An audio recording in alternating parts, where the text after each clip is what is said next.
السلام علیکم ورحمۃ اللہ تعالی وبرکاتہ۔ دوستو، امید ہے آپ سب بخیر و عافیت ہوں گے۔ مولا تعالی ہم سب کو صحت و عافیت والی زندگی عطا فرمائے، نیک والی زندگی عطا فرمائے۔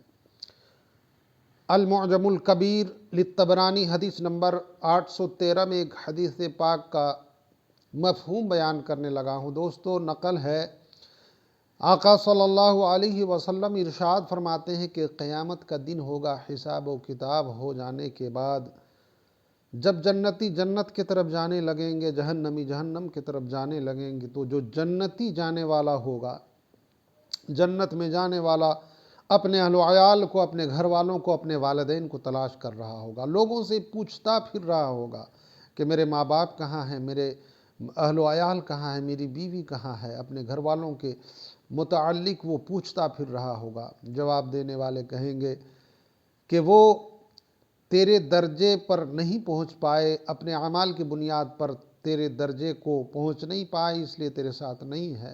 میرے دوستو، وہ بندہ گھبرا کر رب کی بارگاہ میں التجا کرے گا، میرے مولا، ہم نے جو اعمال کیے تھے وہ صرف اپنے لیے تو نہیں کیے تھے، ہم نے اپنے لیے بھی کیا تھا اور اپنے گھر والوں کے لیے بھی کیا تھا۔ مولا، ہماری نیت تھی کہ ہم جو اعمال کر رہے ہیں اس سے ہم سب بخشے جائیں، میرے مولا انہیں بھی میرے ساتھ کر دے۔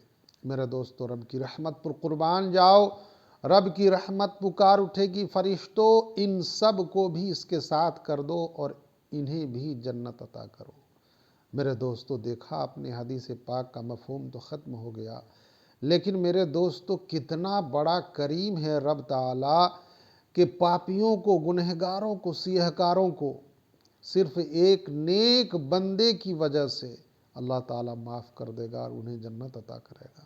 میرے دوستو، ہم کیوں نہ وہ عمل کریں جو خود بھی جنتی ہوں اور ہمارے ساتھ ہمارے اہل و عیال بھی جنت میں جائیں۔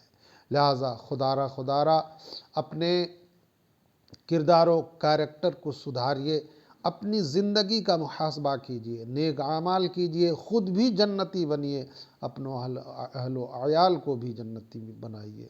میرے دوستو، ہم دنیا میں آئے ہیں بس امتحان کے لیے، اگر اس امتحان میں ہم کامیاب ہو گئے تو انشاءاللہ تعالی آخرت ہماری سنور جائے گی۔ مولا تعالیٰ سے دعا ہے، مولا ہمیں کہنے سننے سے زیادہ عمل کی توفیق عطا فرمائے۔ السلام علیکم ورحمۃ اللہ۔